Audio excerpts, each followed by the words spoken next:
Seharusnya kan bicara dulu sama keluarga, punya penyakit apa enggak. Suratnya pun kalau ada mah dikasih. Ini nggak ada suratnya, makanya masih sentuh menyakitkan untuk berita-berita yang lain gitu. Tidak ada datang kemari satu. Kok berita ini udah segitu aja kan? Saya menyakitkan untuk keluarga kakak saya. Untuknya bagaimana selanjutnya? Tidak ada tindak lanjutnya. Udah cukup aja. Kan ini almarhum meninggalnya di bagian lagi ngantri bansos dong. Bukan meninggal yang tempat lain apa. Kan harusnya ada tindak lanjutnya dari pemerintah apa datang ke sini, tidak ada kantor pos ya kan. Wajar bila sungkawa doang. Kalau di kantor pos hal wajar, itu tajiah. Orang desa wajar tajiah. Ini tidak lanjutnya mana? 6 anak ditinggalkan, seorang bapak tulang punggung. Kok disepelekan? Tidak ada tindak lanjutnya. Dimohon untuk pemerintah yang lain tolong menghadap dan datang ke rumah keluarga untuk meminta maaf dan bertanggung jawabnya yang lain-lain ya. Saya memohon untuk keluarga, tolong untuk pemerintah sekali lagi jangan ditinggalkan korban ini, korban dari antrian bansos, kejempet-jempetan apa, tidak ada penyakit asma jantung, tolong.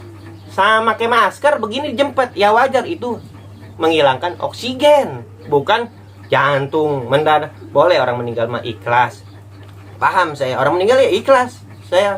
Kok kan bukan meninggal itu desek-desekan jempet oksigen, tidak ada aturannya. Pertanggung jawabannya di mana? Yang lain-lain tidak pihak. Jangan disepelekan, dibiarkan, tidak ada pertanggung jawab sampai saat ini, belum ada pernyataannya untuk yang lain dan media. Radar Bogor dan TV-TV yang lain, tolong dimohon berita itu tolong dihapus dan tolong dibenarkan, dan datanglah keluarga korban ke sini, kan enak. Tidak menyakitkan keluarga korban. Sampai teteh saya benci dengan kelurahan apapun desa Radar Bogor sini ya. Kecamatan Bogor apa. Jadi berita yang diberitakan oleh berita-berita online ataupun TV itu berarti tidak benar kalau almarhum punya penyakit gitu. Tidak benar, almarhum tidak punya penyakit sama sekali. Asma, jantung tidak ada.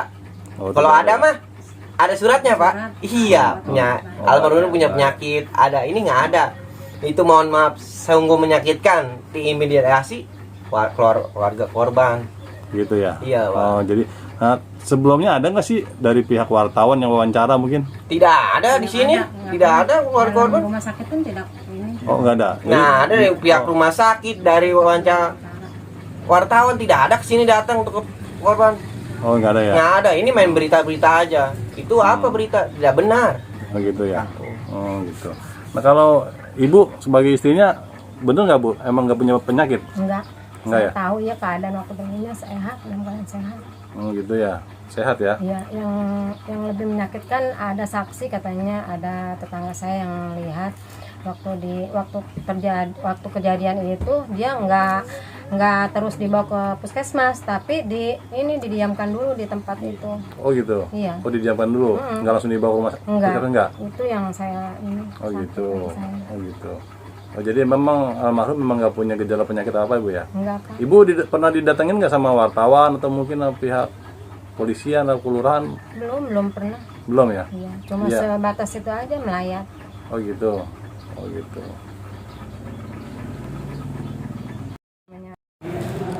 Selamat siang Pak. Selamat siang. Ayo, Pak. Gini Pak, terkait pemberitaan yang masalah bansos ya, BLT itu, antrian yang meninggal itu Pak. Nah ini kan beritanya simpang siur nih Pak. Ada yang bilang katanya ada penyakit, sudah gejala penyakit. Nah sementara dari pihak keluarga sendiri tidak mengakui itu. Nah pihak keluarga mengecam juga nih terkait berita-berita yang tidak benar ini. Nah kalau menurut Bapak sendiri sebagai dari pihak Kelurahan Parung Panjang ini, bagaimana Pak menanggapi seperti ini Pak? Kalau dari kelurahan sendiri yang statement saya keluarkan itu saya mengeluarkan katanya dan informasinya. Berarti kan belum A1, belum akurat. Yang akurat itu adalah penjelasan dari pihak medis seperti itu, dan saya menerima hal itu dari rekanan saya yang survei langsung ke lokasi dan bertanya kepada pihak RT dan RW. Dan RT dan RW pada saat beliau meninggal di puskesmas menjelaskan bahwa ada riwayat seperti itu. Gitu. Nah, jadi informasi itu dari pihak puskesmas atau gimana? Yang saya dapatkan belum terkonfirmasi ke puskesmas. Ya, karena kan informasinya kan korban ini begitu sampai ke puskesmas sudah meninggal. Artinya tidak ada pengecekan sebelumnya kan gitu. Tidak ada pengecekan. Cuman saya sendiri belum meninjau langsung ke puskesmas dan menanyakan kronologisnya seperti apa, apakah meninggalnya di desa Parung Panjang ataukah di puskesmas sendiri gitu dalam penanganan.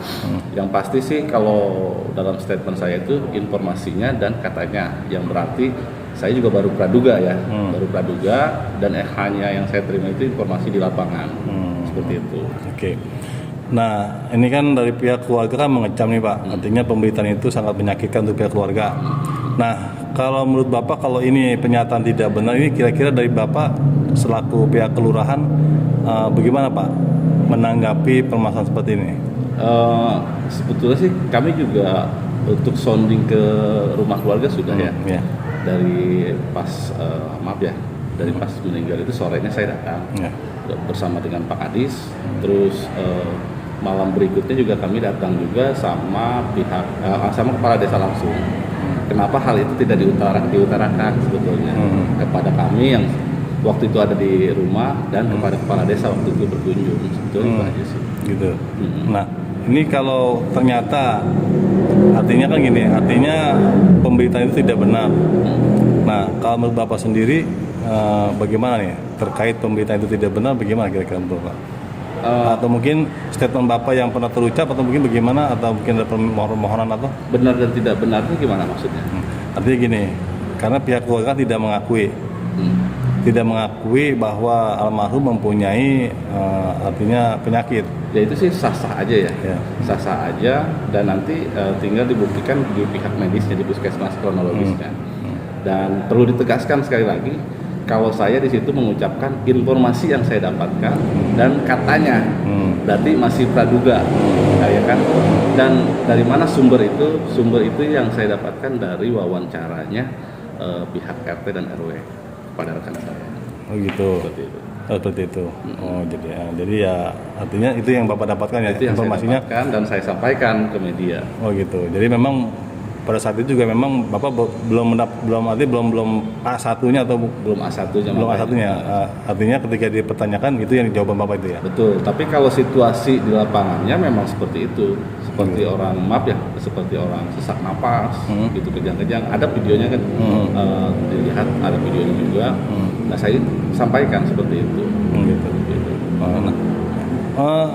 Korban ini sebelumnya langsung dibawa ke puskesmas atau ditaruh dulu atau gimana? Dievakuasi dulu ke dalam. Oh gitu. Dievakuasi. Cuman sayangnya di video itu kan tidak maaf ya secara manusiawi mungkin ya.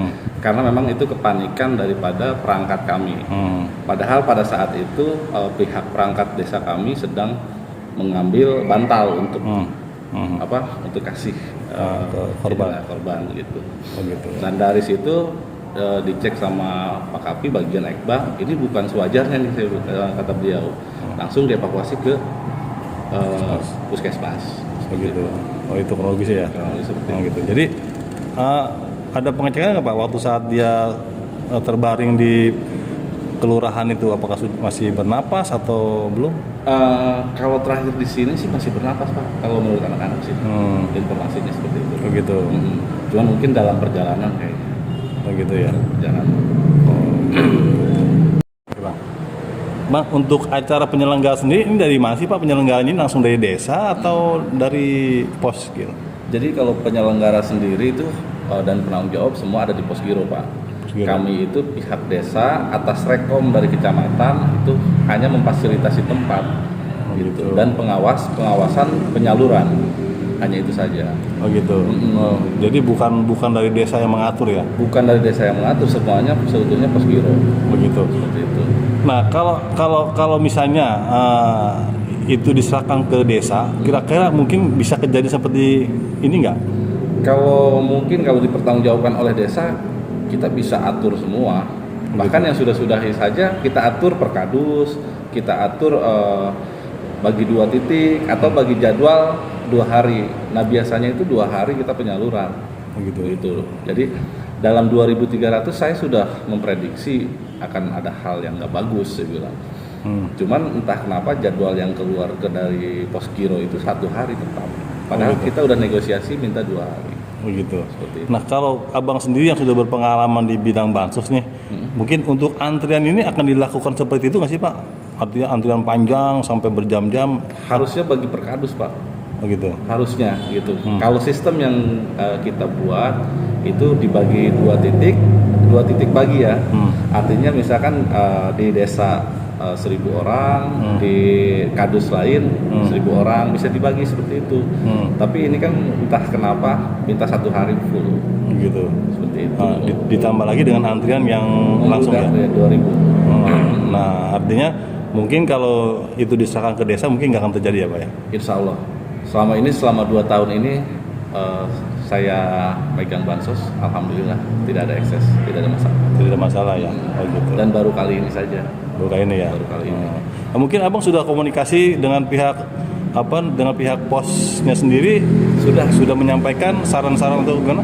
Sudah saya sampaikan, bahkan ke pihak kecamatan, Pak Kasih Kesra di kecamatan pun saya bilang kalau parun panjang itu tidak siap kalau dalam 1 hari pembagian, saya minta 2 hari. Dan waktu itu di ACC semua, di ACC sampai dengan Posgiro di ACC, tapi pas malam penjadwalan itu tahu-tahu keluar 1 hari.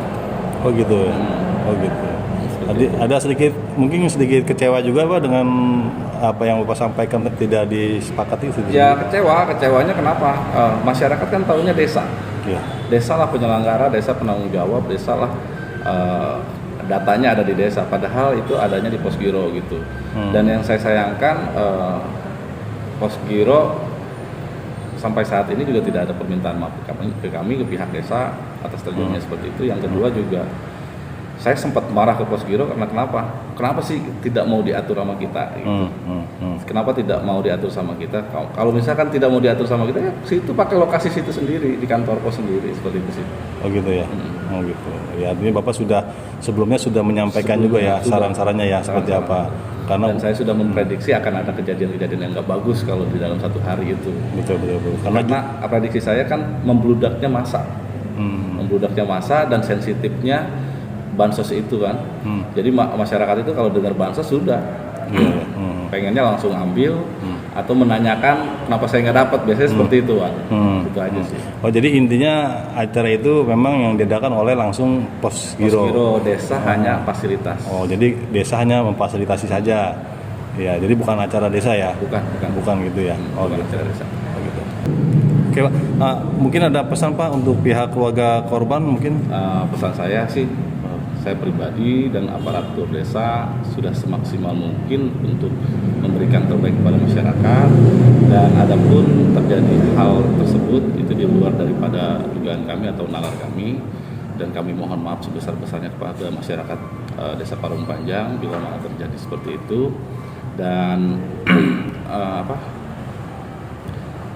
harap dimaklumi juga gitu ya, harap dimaklumi, dan kami turut berduka cita dan berbelasungkawa atas meninggalnya Bapak Cecep Supriyadi. Oke Pak, terima kasih banyak Pak. Lagi MTQ dan Hah? Yusro lagi MTQ. Camat lagi apa? Kemana Pak Camatnya? Pak Camatnya katanya lagi rapat katanya.